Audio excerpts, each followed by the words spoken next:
প্রিয় দর্শক, শুভেন্দু অধিকারী শপথ নেওয়ার সাথে সাথেই বাংলাদেশ সীমান্তে ৩ জনের লাশ পড়েছে এখন পর্যন্ত। এগুলো কি ইচ্ছাকৃতভাবে হচ্ছে নাকি?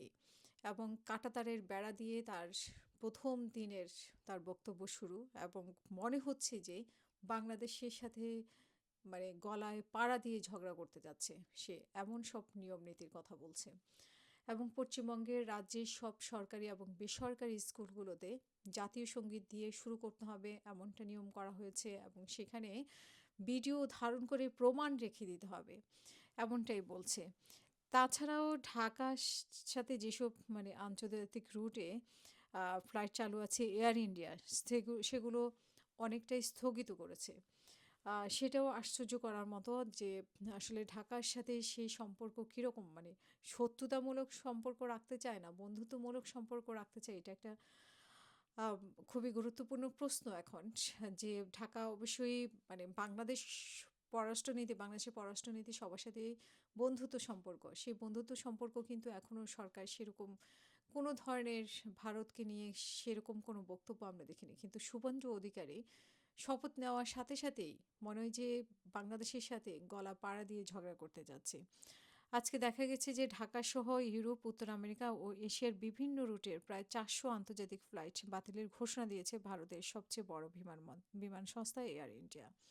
এবং ভারতের সাথে কিছু কিছু ব্যাপারে আমাদের, যেমন চিকিৎসা, কাপড়-চোপড় যারা ব্যবসা করেন, বিশেষ করে মেয়েদের যে কাপড়-চোপড়ের যারা যে ব্যবসা করেন, তারা কিন্তু ইন্ডিয়ার উপর নির্ভরশীল।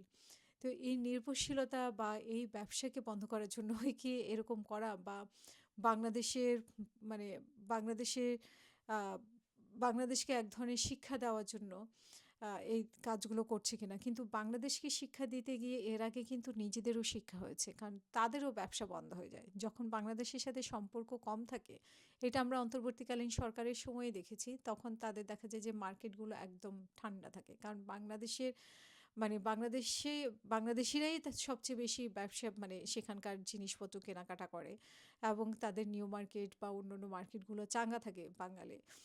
বিশেষ করে বাংলাদেশিদের যারা কাস্টমার, মানে তারা বাংলাদেশি কাস্টমারগুলোই সেখানে বেশি থাকে। সেটা হুম, জানে শুভেন্দু অধিকারী। তারপরেও কেন এরকম ব্যবস্থা করছে সেটা একটি বিষয়। আবার আরেকটি বিষয় আমরা দেখেছি যে কয়দিন আগে, আমি জানি না এটা এআই দিয়ে করা কিনা। এআই দিয়ে করা থাকলে আমি তার জন্য ক্ষমা চাই। কিন্তু আমি যেটা দেখেছি যে মসজিদে নামাজ পড়ছে, এবং অন্যান্য জায়গায় নামাজের পাশেই বাদ্যযন্ত্র বাজানো হচ্ছে। আবার আরেকটা নিয়ম দেখেছি যে রাস্তায় নামাজ পড়তে পারবে না। সেরকম আ মানে নিষেধাজ্ঞা করা হয়েছে। শুভেন্দু অধিকারীই করেছেন। আবার আবার শুনলাম যে মাইকে আজান দেওয়া যাবে না, সেরকমই আইন করেছে। তো এগুলা সবগুলাই আসলে সবচেয়ে বড় বিষয় হচ্ছে গরুসহ অন্যান্য পশু জবাই করা যাবে না।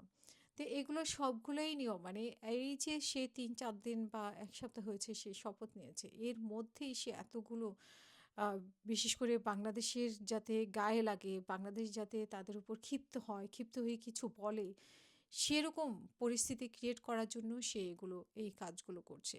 এবং এরপরে আরও কী, কী আছে সেটাই এখন আমাদের দেখার বিষয়। কারণ বাংলাদেশ সরকার এর মানে আ প্রতিক্রিয়ায় কী কথা বলবে সেটা যদিও আমরা এখনো শুনি নাই। কাঁটাতারের ব্যাপারে আমাদের আ প্রধানমন্ত্রী পররাষ্ট্র উপদেষ্টা বলেছেন, সেটা আমরা শুনেছি যে কাঁটাতার দিয়ে আসলে বাংলাদেশকে নতজানু করা যাবে না, এবং বাংলাদেশে এখন আর সেই নতজানু পররাষ্ট্রনীতিতে বিশ্বাসী না। বাংলাদেশ আসলে বন্ধুত্বপূর্ণ পররাষ্ট্রনীতিতে বিশ্বাসী। তো এই যে শুভেন্দুর একের পর এক কাণ্ড বাংলাদেশের উত্তপ্ত করার মতো এবং বাংলাদেশকে উত্তেজিত করার জন্য।